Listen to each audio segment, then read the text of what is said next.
السلام عليكم. النهاردة هناخد أول سيكشن من سكاشن الفيرولوجي. General characters and definition of virus. They are obligatory intracellular agents which can replicate only in the living susceptible cell because they depend on cell metabolites in their growth. يعني ايه obligatory intracellular؟ الفيروس معندوش ريبوسوم وبالتالي مش هيقدر يصنع بروتين. طيب هو بيحصل له ريبليكيشن ازاي؟ بيحصل له ريبليكيشن جوه الليفنج سيل انه بيعتمد على السيل ميتابولايتس اوف living cell. طيب Viron complete virus particle which consists of nucleocapsid plus membrane envelope. النيوكليك acid of virus عبارة عن DNA or RNA. DNA or RNA محاط ببروتين كود اسمه كابسيد. طيب الكابسيد ده بيتكون من سب يونتس اسمها كابسومير. arrangement of كابسومير هو اللي بيديني الفيروس سيمتري او الفيروس شيب. تمام. طيب هو اسمه نيوكلو كابسيد ليه؟ لانه عبارة عن نيوكليك اسيد زائد البروتين كود اللي قلنا اسمه كابسيد. طيب الممبرين انفلوب ممكن يكون موجود في بعض الفيروسات وممكن يكون مش موجود. الممبرين انفلوب ده بيتكون من ايه؟ بيتكون من ليبيد زائد بروتين بنقول عليها لايبو بروتين. Virus size and structure. Virus range from 18 to 300 nanometer in diameter. The shape of virus particle is determined by arrangement of repeating subunits called capsomer that form the protein called capsid of the virus. زي ما قلنا arrangement of capsomer اللي بتكون البروتين كود اللي اسمه capsid هي المسؤولة عن الفيروس شيب. الفيروس ممكن يكون موجود في شكل هيليكال كومبلكس كوزاهيدرال. طيب موجود عندي في الفيجر المورفولوجي اوف هيربس فيروس. زي ما قلنا ان هو بيتكون من نيوكليك اسيد عبارة عن DNA وحواليه كابسيد. عندي توجيومنت دي عبارة عن cluster of proteins that line the space between the envelope and the nucleocapsid of all herpes virus. طيب التوجيومنت contain proteins that aid in the viral replication. ومن بره عندي الانفلوب. الفيجر اللي جنبها شكل herpes virus تحت الالكترون مايكروسكوب. diagnosis of viral infection. ازاي اعمل diagnosis ل viral infection؟ direct examination by direct detection of virus or its antigen or nucleic acid in the sample. indirect examination virus isolation عن طريق اني هعمل isolation of virus and cultivation. serology عن طريق اني هعمل detection ل antigen or antibody. direct examination direct detection of virus their antigen their nucleic acid in a clinical specimen. طيب هعمل direct examination ازاي؟ يا اما عن طريق electron microscope بشوف في morphology of virus particles او عن طريق immuno electron microscope هو الالكترون مايكروسكوب لكن بعمل treatment للسامبل by specific antibody وده هيخلي الفيروس يحصل له agglutination و congregation وبالتالي هيبقى سهل ان انا اعمله detection. طيب رقم 3 عن طريق light microscope بشوف فيه histological appearance او inclusion bodies. immunofluorescence antigen detection by ELISA. molecular methods hybridization of the specific nucleic acid probe polymerase chain reaction أو PCR. طيب هنتكلم عن كل واحدة بالتفصيل. electron micrograph هو electron microscope. Virus particles are identified on the basis of morphology. A magnification of around 50,000 is used. طيب ده شكل الأدينو فيروس تحت الإلكترون مايكروسكوب، شكل الروتا فيروس تحت الإلكترون مايكروسكوب، شكل الإنفلونزا فيروس، شكل الأسترو فيروس، شكل الهيربس فيروس تحت الإلكترون مايكروسكوب. إميونو إلكترون مايكروسكوب، قلنا إن الإميونو إلكترون مايكروسكوب هو الإلكترون مايكروسكوب بس بعمل treatment للسامبل with specific antibody، فبالتالي الفيروس بارتيكل هيحصل له congregation و agglutination، وبالتالي هيبقى سهل إن أنا أعمل له detection. طيب the sample is treated with specific anti-sera before being put on for electron microscope. Viral particles present will be agglutinated and thus congregate together by the antibody. Immunofluorescence، لو عايز أعمل diagnosis ل viral infection by immunofluorescence، الفكرة اللي على اليمين بتبين لي positive immunofluorescence test for rabies virus antigen، الفكرة اللي على الشمال بتبين herpes infected epithelial cell from skin lesion. Light microscope visualize some large virus as box virus، يعني الفيروس علشان أشوفه باللايت مايكروسكوب لازم يكون حجمه كبير. طيب inclusion bodies ممكن أشوفها برضو باللايت مايكروسكوب.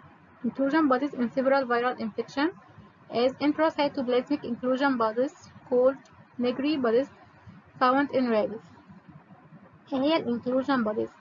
inclusion bodies دي عبارة عن intracellular or intracytoplasmic structure may appear in virus infected cell. They are often the site of virus replication. وبالتالي النيجري bodies دي مثال على intracytoplasmic inclusion bodies found in rabies. الفيجرز اللي عندي دي بتوريني dark basophilic inclusion within the nuclei represent accumulated viral protein at the site of virus assembly. طيب احنا قلنا ان inclusion bodies دي site of virus replication. الفيروس assembly دي خطوة من ضمن خطوات الفيروس replication.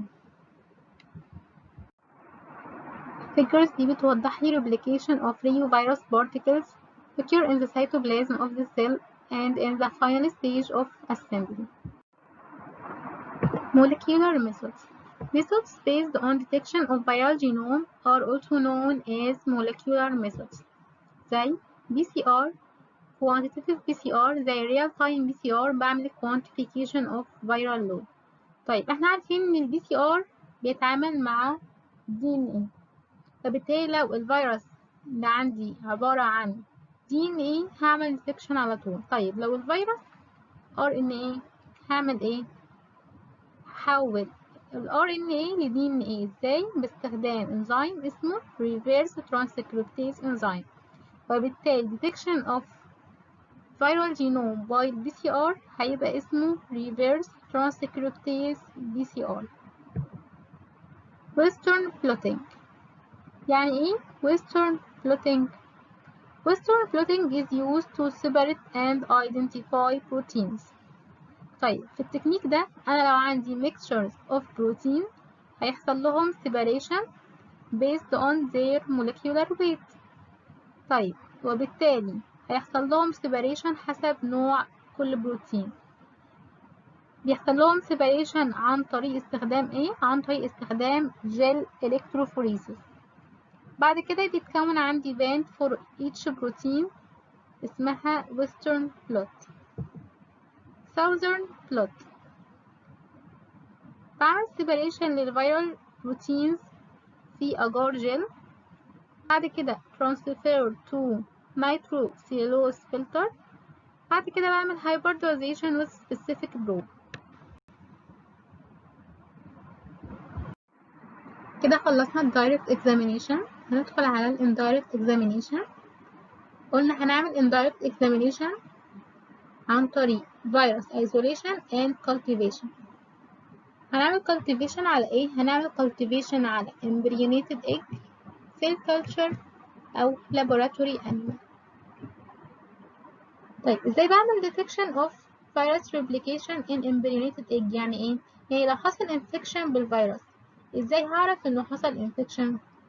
عن طريق box on chorioamniotic membrane تتكون عندي visible lesion can be observed which is gray white area على transparent chorioamniotic membrane، أو عن طريق الهيم agglutination. ايه هو الهيم agglutination ده؟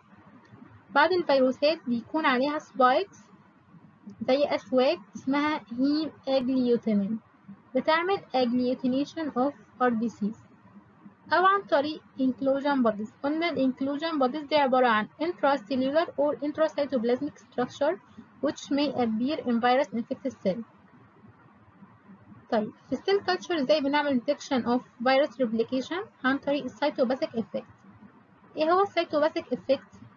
many virus cause morphological change على سيل تنمو عليها.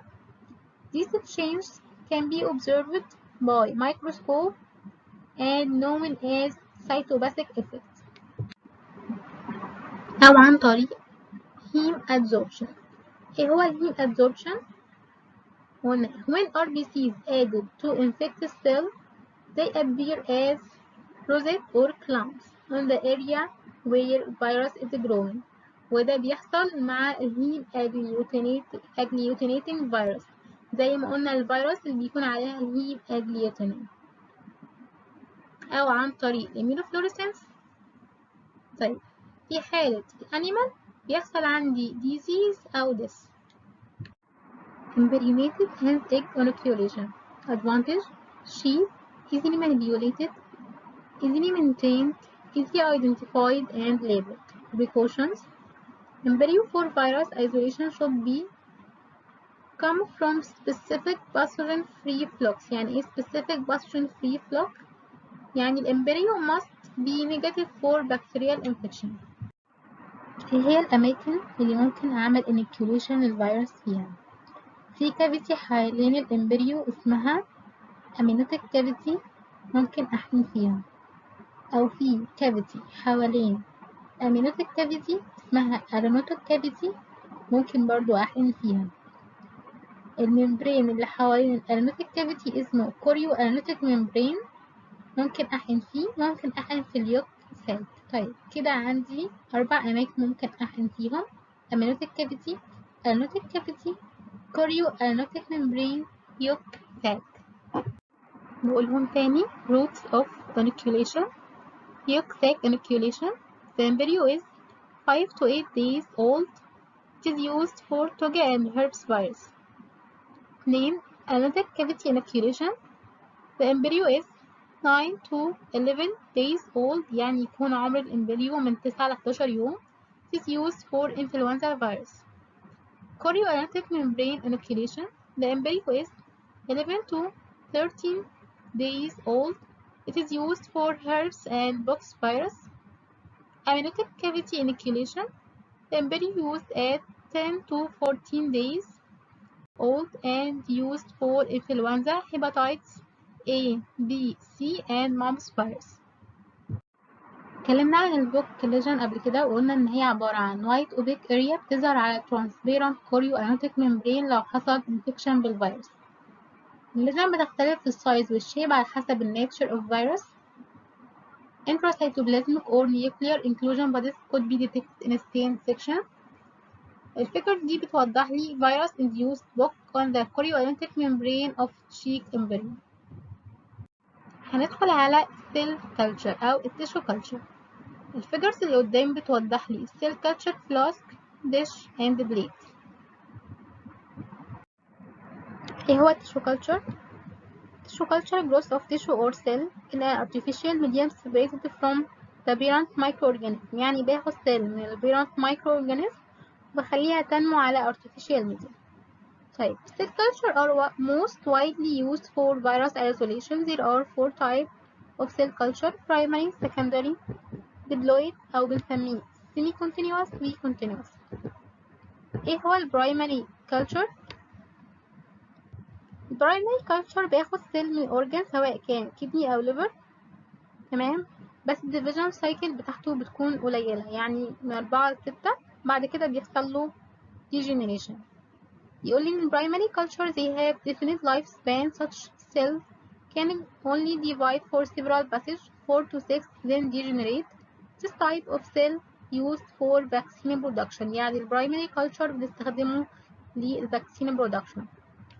secondary culture هو اسمه secondary culture ليه؟ لأن أنا باخد من البرايمري culture وبعمله subculture وبضيف nutrient جديدة. والديفيجن هنا عندي هيزيد بس مش هيزيد عن 20 مرة. The second culture obtained after dispersed tissue or plated, then repeated subculture for limited number 20 times. بيقول لي من البرايمري والسكندري culture maintain the same number of chromosomes. Diploid cell culture أو بنسميها semi-continuous cell culture. هنا obtained من fetus. They are derived from human or animal fetal tissue. They can be redispersed and regrown a limited number of times, usually no more than 30 to 50 subcultures. يعني مش هيزيد عن 50 without dying or transformation. They can be used for vaccine production. يعني برضو diploid أو semi-continuous بنستخدمه للvaccine production زي البرايمري. continuous cell culture جاي من التيومر tissue. زي ما احنا عارفين التيومر ينقسم إلى ما لا نهاية، وبالتالي continuous cell culture له infinite number of division cycle. وكمان مش بستخدمه في تحضير الفاكسين لأن له malignant character. They are the most widely used culture for diagnostic work. They have survived a number of cultivations and have spontaneously transformed or cells that were derived from tumor tissue. They can be redispersed and regrown infinitely without further transformation. Such cells can't be used to prepare vaccine. قلنا ليه؟ لأن له malignant character. مثال على continuous cell culture Vero from African monkey kidney cell and HeLa cell from carcinoma of the cervix. ده ملخص للأربع أنواع من tissue culture. طيب primary cell culture أنا واخد cells من kidney والdivision cycle بتاعتها هتكون من 4 ل 6، بعد كده هيحصل degeneration. طيب لو أخدت cells من البرايمري وعملت لها سب كلتشر وحطيت نيوترون جديدة، ده هيبقى اسمه secondary cell culture. والديفيجن هيبقى لحد 20 مرة، بعد كده هيحصل degeneration. طيب diploid cell culture هنا لو واخد السيل من فيتوس سواء من animal أو human cells divide for 30 ل 50 مرة، بعد كده هيحصل degeneration. أما في continuous cell culture أنا واخد السيل من التيومر the cell divide indefinitely بنسميه continuous growth. ايه هو الباسجing or subculture؟ removal of the medium and transfer of cells from a previous culture into fresh process medium. زي ما قلنا انه بناخد سيل من البرايمري ونعمل لها subculture ونحط نيوترين ده بيتحول لسكندري. طيب ايه فايدة الباسجing or subculture؟ بانه هيحصل عندي propagation للسيل ويزيد عندي السيل division cycle. Block assay. Block assay من ضمن الميثود اللي بعمل بيها diagnosis of viral infection. طيب ايه هو البلوك assay؟ لما الفيروس بتعمل infection للسيلز، السيلز دي بيحصل لها لايسنس. طيب لما بصبغ الخلايا بصبغة معينة الفيروس infected cell مش بتاخد لون الصبغة وبتظهر as clear area، أما الخلايا السليمة بتاخد لون الصبغة. طيب عن طريق البلوكس اللي بتعملها بعض الفيروسات اللي هي بتظهر as clear area بقدر أعمل diagnosis للفيرال infection. ازاي بعمل البلوك assay ده؟ أول خطوة بعمل serial dilution من الفيروس. رقم 2 بنقل التخفيفات دي على بليت، البليت دي مزروعة بخلايا. تمام. لما الفيروس بيحصل له attachment على سطح الخلايا دي ببدأ أغطي الخلايا ب semi solid medium. ليه بغطي الخلايا ب semi solid medium؟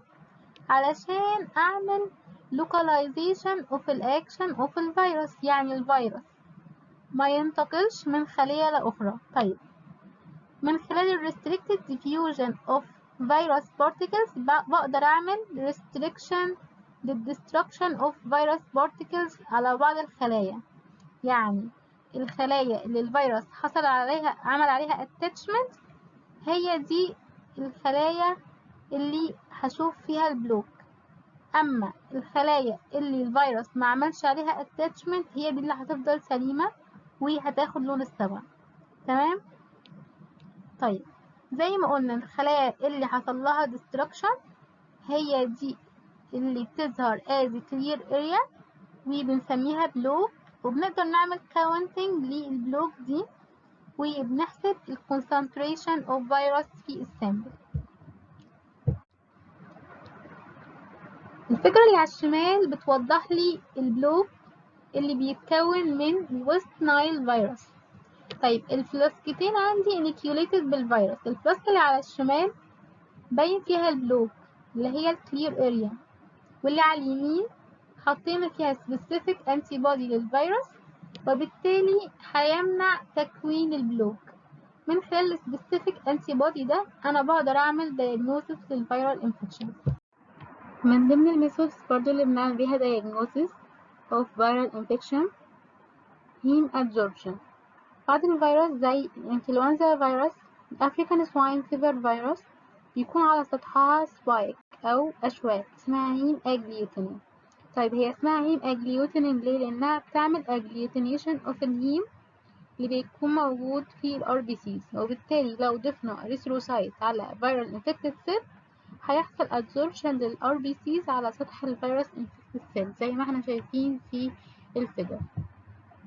زي ما قلنا انه ممكن نعمل diagnosis of viral infection by cytopathic effects. احنا قلنا cytopathic effects هي مجموعة من التغيرات اللي بتحصل في الخلية نتيجة وجود الفيروس بداخلها، والتغيرات دي بنشوفها باللايت مايكروسكوب. تمام.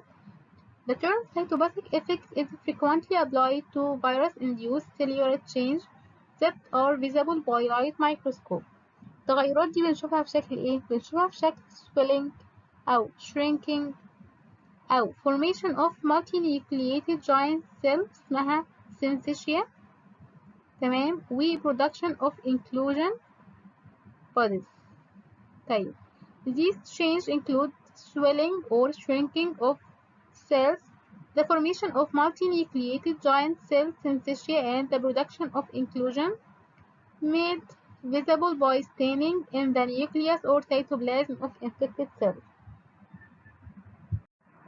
Cytopathic effect visible result of viral infection ممكن يحصل cell death by multiplying virus, inhibition of DNA, RNA, or protein synthesis, effect on permeability of membrane. Cytopathic effect of infected cells can be observed as rounding أو detachment of plastic flask, syncytia قلنا formation of multinucleated giant cell أو fusion, shrinkage, aggregation, loss of adherence, cell lysis أو death. Common observation of cytopathic effects: inclusion body formation, intracellular virus parts, replication or assembly, heme adsorption assay, cell acquire the ability to stick to mammalian red cells. Heme adsorption is mainly used for detection of influenza and parainfluenza virus زي ما قلنا عليها heme agglutinin اللي بيعمل agglutination of RBCs. الفيجرز دي بتوضح لي بعض أشكال cytopathic effect. لما الفيروس زي الهربس أو الانتيرو فيروس بيسيب بعض الخلايا ممكن يحصل فيها بالونينج، وكمان ممكن يحصل عندي syncytia formation اللي هي multinucleated giant cell، ودي بتحصل في حالة الريسبيراتوري syncytial virus. طيب بكده السكشن خلص، والسكشن الجاي إن شاء الله هنكمل ازاي نعمل diagnosis للفيرال infection. السلام عليكم ورحمة الله وبركاته.